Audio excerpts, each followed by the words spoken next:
Assalamu alaikum, everyone. Malaikum salam. I'm sure that by now, most of you have seen the debate between Destiny and Muhammad Hijab. I have not had any sexual relations with Nick Fuentes yet, so... This debate was hosted by the Oxford Union Society. For those who don't know, this society has been hosting debates for nearly 200 years. People like Einstein, Malcolm X, Jimmy Carter, and Malala Yousaf have participated in their debates.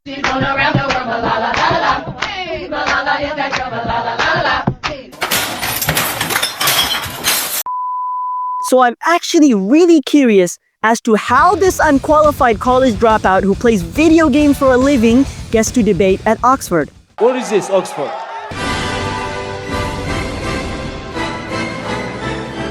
I mean, on one side you have a guy who's doing a PhD, has a master's in theology from Oxford, has a master's in Islamic studies, a master's in history, a bachelor's in politics, a bachelor's in Arabic and Islamic studies from none other than Al-Azhar.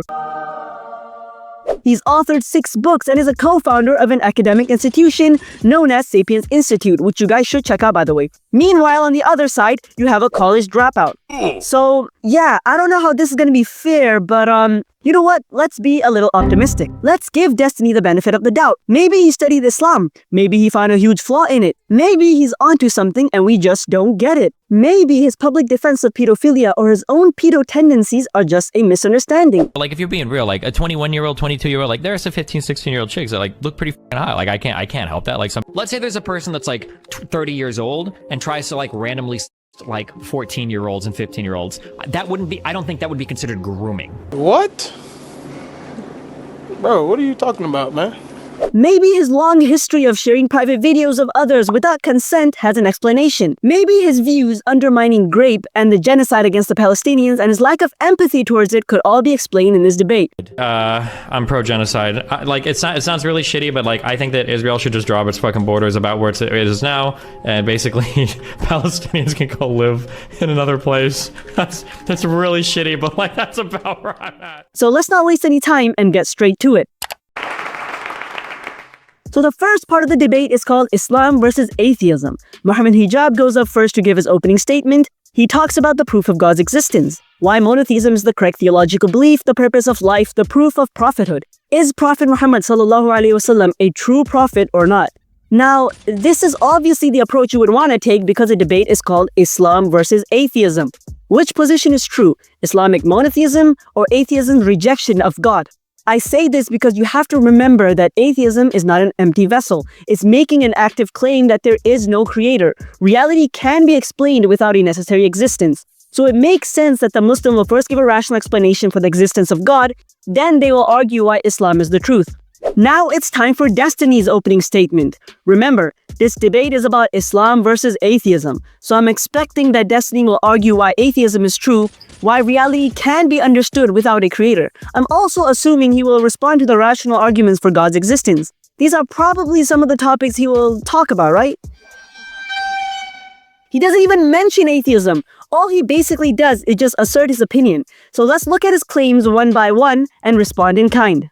So I would say that secularism, as the foundation for, at the very least, the system of governance that we have, and the way that our laws and the way that we dictate how we conduct ourselves, I think is superior to any individual religious system because it allows for all these different viewpoints to come together. So the first claim he makes is that he says secularism is the best model because it allows all viewpoints to coexist. So secularism means the separation of church and state. So you can have religion in your personal lives, but when it comes to social, political, or economic policies that directly impact the state, those decisions will not be dictated by religion.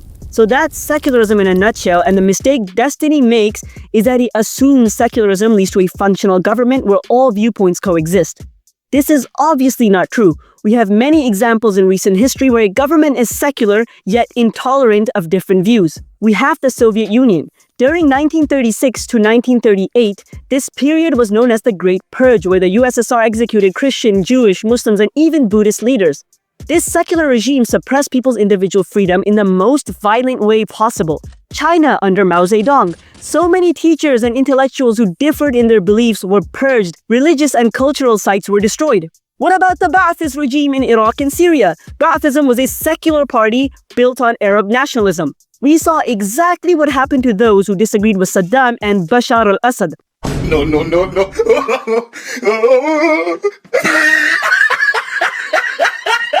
So to say that secularism is what leads to different viewpoints coexisting is just straight up wrong.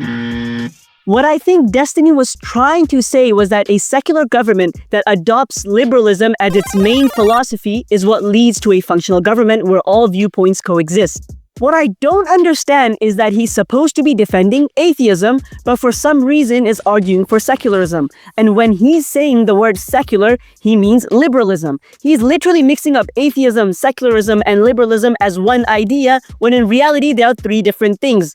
This just shows his ignorance on the subject matter, and it shows that he's not fit to debate at Oxford. Now let's move on to the second point, which is that religion leads to intolerance. I would say one of the foundational errors, one of the foundational mistakes or incompatibilities that the more fundamentalist approach or the more hardcore approach to religion has led to is the intolerance in certain societies of other types of beliefs. So whether that is the way that you conduct yourself and how you do comedy or speech, whether that's the way that you set up your particular neighborhoods, whether that's the types of laws that you pass to allow freedoms for other people in society, especially people that have traditionally been oppressed by systems of governance, could be different types of minority figures, it could be women, it could be people of LGBT status. I think that the more secularized society is superior because it creates space for all of those people to exist together in a system that is functional. So the first one, intolerance against different beliefs. I think Destiny is saying that under an Islamic government, people with different religious beliefs will be treated badly or even be forced to convert. So what I want to do is that I want to share a passage from this book. It's called Muawiyah bin Abi Sufyan from Arabia to Empire. It's written by a non-Muslim and relies a lot on Orientalist sources. So again, this is not a pro-Islamic source. On page 103, there's a testimony by a Christian monk called John Bar Pankay. He lived under the Umayyad Empire. So he basically talks about Muawiyah and how he's king, and then he says, justice flourished in his time and there was great peace in the regions under his control. He allowed everyone to live as they wanted. I repeat, he allowed everyone to live as they wanted. You have to remember that during the expansion of the Islamic Caliphate in its early years, the majority of his subjects were non-Muslims. As long as you paid a protection tax, you were left alone and lived according to your social customs. Christians and Jews were even allowed to have their own court systems. In a way, if you really think about it, an Islamic government actually offers more flexibility than a liberal one. Now let's move on to freedom of speech. Obviously, an Islamic government does not allow absolute freedom of speech. So according to Destiny, this is why Islam is false. Islam is false because it does not adhere to a liberal idea. I don't understand why liberalism is the yardstick to measure other ideologies with. Destiny hasn't proven why liberalism is true. So first, objectively prove that there should be freedom of speech before you say Islam is wrong for not allowing freedom of speech. I mean, why should there be freedom of speech? Wouldn't that be dangerous? Every violent belief is justified through speech. You can use speech to spread propaganda, dehumanizing a minority group, which can lead to ethnic cleansing or even genocide, which I know Destiny doesn't care about. He casually supports the Palestinian genocide, and his big advice to the IDF is that, they shouldn't record themselves while murdering innocent civilians. And here we have a clip of Destiny from a recent trip to Israel. And let's hear his insane, terrible advice for a group of Israeli soldiers. I think Israel has unique issues. There's one piece of advice I'll give you, okay? If you're joining the IDF, okay? Leave your fucking cell phone at home and stop taking stupid fucking videos, okay? Because everybody's fucking you with them, okay? And if you see a soldier, okay, go into a fucking drawer, and listen, if you want to fucking wear a dress and you think it's funny, just don't fucking take a fucking video picture of it, okay? Jesus. Bruh. So he's literally the last person to criticize any religion on morality. Also, I think it's important to mention that no secular liberal government has absolute freedom of speech. The UK government casually arrests people who publicly show verbal support for Palestine action. And let's not forget about Sami Hamdi, who was unjustly jailed for his speech. He was literally abducted by ICE because of his verbal support for Palestine as a journalist. Freedom of speech cannot really be protected by any political entity, whether it be a liberal government or an Islamic one. Charlie Kirk's assassination is a perfect example of this because it shows that power is distributed among different groups and people, not only the government. The assassin had the ability to harm someone based on their speech, and the government could not stop him. If you go to a black neighborhood in Chicago and say racial slurs, your so-called freedom of speech will not be protected regardless of what the government says. So liberals need to stop hiding behind freedom of speech to justify their mockery of Muslims. Now, moving on to his third claim against religion. I think that there is some conversation to be had about the nature of existence. I do think that it's nice that religion gives us easy answers in all of our big branches of philosophy. You don't have to do much ethics, much metaphysics, much epistemology when it comes to figuring your religious beliefs, because all the answers are kind of there for you, and maybe that allows you to explore other things in life. But when it comes time to arguing those things to other religious people, the last I checked, I don't think that Islam or Christianity or Judaism have settled their disagreements between who is the one true religion, Abrahamically, or any of the other number of religions people choose from. He says that religion is good for giving a foundation on ethics, philosophy, epistemology, astrology, etc. It provides easy answers to difficult questions. But despite all that, different religions still disagree about which one is true. So I think that concludes why Islam is false, because there are other religions who disagree with it. So his fourth claim is that large moral progression is achieved through secularism, and this is why everyone wants to move to the West. So I think that in terms of societal progression, in terms of the moral progress you could say that we've seen as a society, I think that a larger secular umbrella has allowed this to happen. I don't think it is a coincidence that people find themselves moving more, and we'll talk about immigration later, to these more Western secularized societies, because these societies have such specific carve-outs for different types of beliefs and different types of religions to exist and to express themselves. Again, you have to objectively prove moral progression. Why should morality evolve over time? How can you objectively prove any progressed moral stance to be true?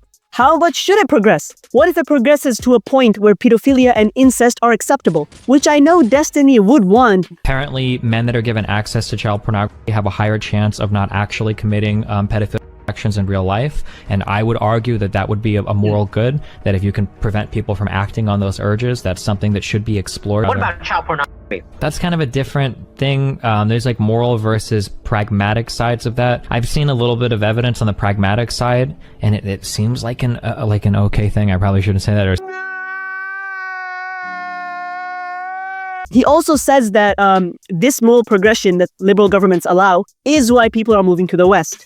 No, that's not why people are moving to the West. Western governments have destabilized Muslim countries like Afghanistan, Iraq, Palestine, Yemen, Sudan, the subcontinent, and a lot of Africa. For example, India under the Mughal Empire was the richest at one point. After colonialism, there's a lot of poverty. Invading the land and exploiting its goods and stealing its resources by bringing it back to the UK will cause hundreds of years of damage. Anyone with basic understanding of history of the last 100 years will know how stupid Destiny's claims are. Now let's move on to his fifth claim, which is his final claim, is that he says going back to a religious government means everyone will be forced to become Muslim. And I think that having these countries change back to regress into a more religious state, into a more fundamentalist state, where all of us are required to have a particular religious belief, I think would be a regression. The Quran clearly states, "La ikraha fid din." Let there be no compulsion in religion. There's a famous incident between Imam Abu Hanifa and an atheist. Both of them had a public debate while living under the Umayyad Empire. Abu Hanifa, as you know, is an authoritative figure when it comes to Islamic law, and he did not advocate for the atheist to be killed or forcefully converted. Debates and discussions between other beliefs happen all the time under an Islamic caliphate. I'm not sure as to why Destiny thinks he'll be forced to convert. Now, my final message before ending this video is this. Please stop displaying your imbecility. Okay, I'm sorry if you think the Declaration of the Gods is imbecility. Don't put on public display that you're a moron. At least have the self-possession to shut up.